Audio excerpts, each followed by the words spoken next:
You're listening to Winnipeg's Classic 107. My name is Simon Rusnak. It's a new year, and that may have you searching for some new reads, though things may change, making the switch from 2021 to 2022. Thankfully, Chris Hall from McNally Robinson Booksellers remains the same with this favorite and long-standing feature, What to Read, the first Friday of the month. Hey, Chris, and Happy New Year.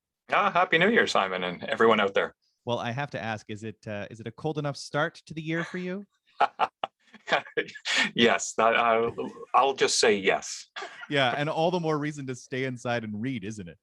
Absolutely. I find all kinds of reasons to read, but being cold outside is certainly one of them. Yes. Well, and I think the cold also a very good reason to put on maybe a nice McNally Robinson sweater or something like that. Absolutely. Yeah. Well, thankfully, you've got plenty of great suggestions for readers. Where do you want to start this year off? Well, I've discovered that I'm going to start us off with a math book. I don't know if anyone out there saw that coming, but this is a book called The Art of More. It's How Mathematics Created Civilization. It's by Michael Brooks. So apparently counting does not come naturally to us. We count to 3, but anything after that is just more, unless we're taught otherwise.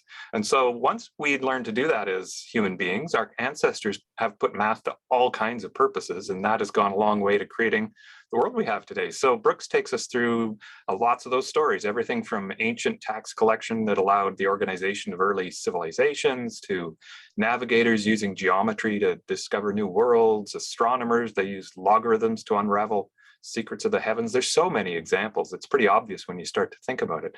And so this is a book it's mostly a history book, really, but there's math in it too. And but the author, he gives us permission that if a paragraph gets too mathy, then we're allowed to move on to the next one. So depending on your taste for math, but it's really a history book, and math just being a vital part of the world as we know it. Yeah, it sounds very, very interesting. And like you say, a book on math. I mean, I don't think I would gravitate towards that, not being much of a bean counter myself, but it sounds like this is being presented in a very interesting and accessible way, right? Absolutely. There's some great histories that use a kind of a theme that allows you to learn about so much. And this would be an example of that. Yeah. Well, a very different sort of look at civilization and culture in your next pick. Tell us about To Paradise. Yeah, I'm going to go switch to fiction here. So To Paradise is by an author named Hanya Yanagihara. Now, she has written a couple of previous novels, People of the Trees, and then a book called A Little Life, which was a bit of a phenomenon when it came out, and is now popular again because it's being recommended on TikTok. And so here's the new novel coming this month, and it spans 3 centuries, 3 different versions of America. There's a story set in 1893, another in 1993, and a third in 2093, all more or less in New York City.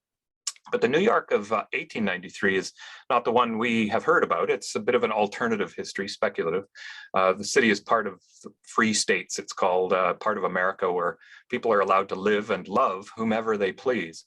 And then the New York of 1993 is a little bit more recognizable, the world of the AIDS epidemic. And then the world of 2093 is, of course, purely speculative, and where they're dealing with plagues and authoritarian rule. So the effect of reading this book is kind of hard to describe, but the stories really play off of each other. There's themes and echoes and literally names that resonate from story to story. And I really found the reading resonating and deepening as I moved along. I think it's a novel you can, if it hits the right nerve on you, you can really get lost. And going back to that idea of that cold weather outside, the idea of getting lost in a book, I think, is very appealing. Yeah, that it most certainly is. Just to check in with these things, because I know how challenging the past few years have been. Has this book been released yet, Chris? It is not. No, I tend to pick books that are going to come out this month. So that one is, I think, the middle of the month. And you've got another pre-order suggestion next, I think, the latest from Johann Hari, a best-selling, if not a bit of a controversial writer, no? I don't know the controversy, but I didn't look into that. You'd have to fill me in on that. But well, you go first. Okay, sure. Well, this is a new book. It's called Stolen Focus: Why You Can't Pay Attention and How to Think Deeply Again, as you say, by Johann Hari. According to studies, teenagers can focus on one task for only 65 seconds, and office workers aren't much better. They can do so for about 3 minutes. We spend an average of 3.5 hours on our phones every day. We touch them 2,000 times. And so Hari sets about trying to regain his own attention first and foremost. He tries some self-help solutions and quitting the internet cold turkey for 3 months, but nothing seems to work. And so he decides he's going to visit experts on human attention to try to get some answers. And he concludes that our focus is partly our own fault, or this loss of focus, but it's also under siege from without. Corporations are manipulating us, as you may have heard. I mean, they're using this same expertise on human attention, and they're using it to sell our attention for huge profits. He does conclude that there's hope for us to regain our attention, both individually but also as a society. And he offers some approaches to help, but yeah, it seems a little bit dire as you read this. And maybe the first step is admitting one has a problem. But yeah, I think there is a problem. Yeah, I mean, so often we hear people talk of mindfulness, being aware, being present, right? And how so many of us struggle with doing that. I mean, right now, as we're chatting, my phone is right here beside me. And so, you can just reach down and grab it more easily than ever. And the only thing I was alluding to with Johann Hari was he used to write for The Independent. I just pulled it up again, and he was suspended and then later resigned. He admitted to plagiarism and that kind of thing, and then went on a bit of a Wikipedia tirade. It's something, to look into. Okay. Yeah, very interesting. He created a fake alias and edited Wikipedia pages. Anyway, interesting figure. That's crack research, Simon. Well, here we are. News on Classic 107 with me, the classical music radio host. Anyway, one last suggestion. Two more, really? Two more. I've totally lost track of things. A go-to author for you. I know one who's been profiled many a time. The latest from Thomas King. Absolutely. I can't resist a new Thomas King.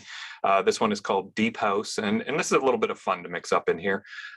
This is the latest in his Dreadful Water mystery series, so he has a lot of fun with this, I believe. Dreadful Water shows up, Obsidian, Cold Skies. I think this is the sixth one, if I've counted correctly. So here thumps Dreadful Water. He thinks he's finally found some peace for the first time since the pandemic set in, but course, he unintentionally finds a body at the bottom of a canyon, and he ends up entangled in yet another mystery despite his attempts to take some time off. So these mysteries are very light and amusing. They're kind of the perfect antidote for the seriousness of the news out there. And they always remind me of the Dead Dog Cafe. Maybe I've said that before, the King's radio drama from years ago. And so if you're new to this, you've got 6 books you can enjoy. And if you've read them, well, here's another one. This sounds great. Eagerly anticipated, I'm sure. And okay, yeah, one more suggestion now. The Good Life, something that perhaps we're all seeking here. This Megan Sullivan and Paul Blaschko. Tell us about this. Yeah, this one's called The Good Life Method, reasoning through the big questions of happiness, faith, and meaning, as you say, by Megan Sullivan and Paul Blaschko. So self-reported states of happiness these days are at all-time lows. And the idea of a happy life used to be connected to the idea of a good life. Leading a good life was how you led a happy life. And so these authors, they're professors of philosophy, and they are looking to reassert that connection. They work with first-year university students in a kind of intro to philosophy kind of course. And what they realized was that their students responded a lot more when they recontextualized the issues. If they said, instead of talking about nihilism, they talked about burnout, their students were really able to get into the philosophy. So they do a little bit of those kinds of things. And so their approach isn't so much to find the great answers, but rather to work through the great questions that have been developed. And so they suggest that by asking ourselves deep questions and spending time thinking about them, then our lives can become more authentic, more gratifying. And so a little bit of a New Year's resolution approach if you want to do some serious reflection. And so I'd like to sum up by saying, get off your phones and get back to the ancient philosophers. That's my message. Yeah, and maybe do a little bit of reading on mathematics too. How about that, Chris? How could that hurt? Exactly. Well, like you say, starting a new year off, many resolutions, that type of thing. And just before I let you go, any resolutions, exciting plans, happenings at McNally Robinson that you'd like to profile here at the start of the year? Well, we're having to be a bit patient, of course, because of the situation that we've run into, but we're excited by our online service. We got our website whipped into shape and our processes into shape, so we are much better able to cope with online.